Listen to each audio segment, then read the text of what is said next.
Ya, perkenalkan, nama saya Dewi Wijayaningsih. Kalian bisa panggil saya Ibu Dewi atau Bu Dew. Nah, sebelum kita masuk ke materi, saya ada jargon dari sejarah, yaitu sejarah akan selalu membentuk masa kini dan masa yang akan datang. Jadi harus kalian ingat ya, belajar sejarah itu tidak melulu belajar tentang masa lalu saja, tetapi juga untuk belajar dari masa lalu itu agar masa kini dan masa yang akan datang itu tidak mengalami kesalahan yang sama. Gitu. Jadi kita harus belajar bijak dari sejarah. Gitu.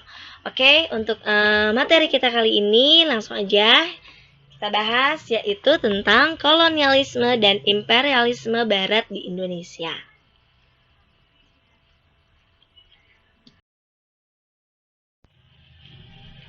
Oke, sebelum kita masuk lebih jauh lagi tentang kolonialisme dan imperialisme Barat di Indonesia, terlebih dahulu akan saya jelaskan konsep dari kolonialisme itu sendiri.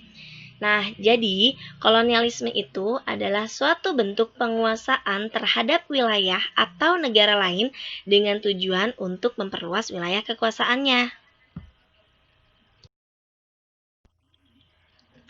Nah, itu tadi konsep dari kolonialisme. Nah, sementara konsep dari imperialisme yaitu suatu bentuk penguasaan terhadap wilayah atau negara lain dengan tujuan tidak hanya untuk memperluas wilayahnya saja, tetapi juga menguasai di segala aspek kehidupan. Jadi, di sini perbedaan antara kolonialisme dan imperialisme itu adalah kalau di kolonialisme itu konsepnya si negara yang menjajah atau menguasainya itu hanya bertujuan untuk memperluas wilayah kekuasaannya saja. Jadi tujuannya biar wilayahnya dia semakin luas. Wilayah si yang negara menguasainya itu. Nah, sementara kalau imperialisme itu sendiri bertujuan tidak hanya untuk memperluas wilayah kekuasaannya saja, tetapi juga memperluas di segala aspek kehidupannya. Jadi seperti di bidang politik, di bidang ekonomi, di bidang sistem pemerintahan gitu. Jadi semuanya diatur oleh si negara yang menguasainya itu. Begitu. Jadi perbedaan antara kolonialisme dan imperialisme.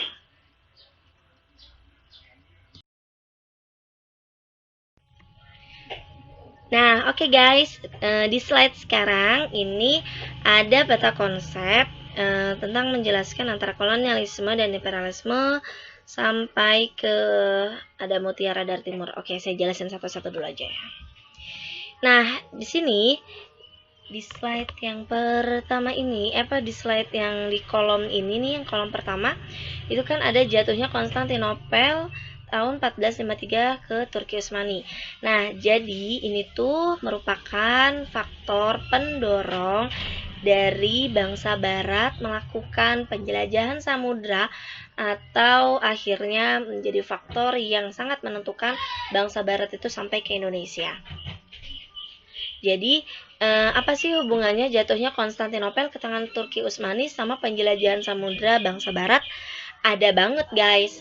Jadi hubungannya Turki Utsmani itu pada abad ke-15 itu merupakan kerajaan Islam terbesar di dunia. Nah, secara otomatis dengan dikuasainya Konstantinopel oleh Turki Utsmani itu mengakibatkan tertutupnya jalur perdagangan bagi bangsa barat. Jadi bangsa barat itu tidak bisa melakukan perdagangan di Konstantinopel. Gitu. Alhasil mengharuskan bangsa barat ini untuk mendapatkan rempah-rempah secara langsung dari daerah penghasilnya. Gitu. Hal inilah yang nantinya menyebabkan bangsa barat itu melakukan penjelajahan samudra. Gitu guys. Nah, di samping faktor tadi yang jatuhnya Konstantinopel ke tangan Turki Utsmani, ada hal penting lainnya lagi yang mendorong bangsa barat melakukan penjelajahan samudra, yaitu familiarnya disebut 3G atau Gold, Glory, Gospel. Jadi saya biasanya nuliskannya Gold, Glory, Gospel, tapi di sini tertulisnya Gold, Gospel, Glory. Itu sama aja ya. Oke, saya jelasin satu-satu dulu. pengertian dari gold. Gold itu kalian udah tahu banget, udah tahu sendiri kalau gold itu artinya adalah emas.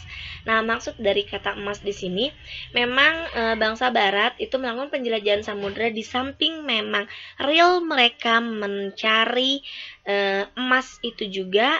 Nah, mereka juga mendapatkan rempah-rempah. Nah, rempah-rempah itu pada masa abad ke-15 itu disamaratakan atau disejajarkan disejajarkan dengan emas, intan, berlian gitu. Jadi sebanding atau seharga dengan barang-barang atau benda-benda berharga yang tadi saya katakan gitu. Nah, terus kemudian kalau glorinya itu adalah kejayaan. Jadi kejayaan di sini itu maksudnya jadi mereka berlomba-lomba untuk mencari atau menguasai wilayah kekuasaan atau daerah kekuasaannya. Jadi semakin banyak wilayah atau negara yang berhasil mereka kuasai, maka negara atau prestis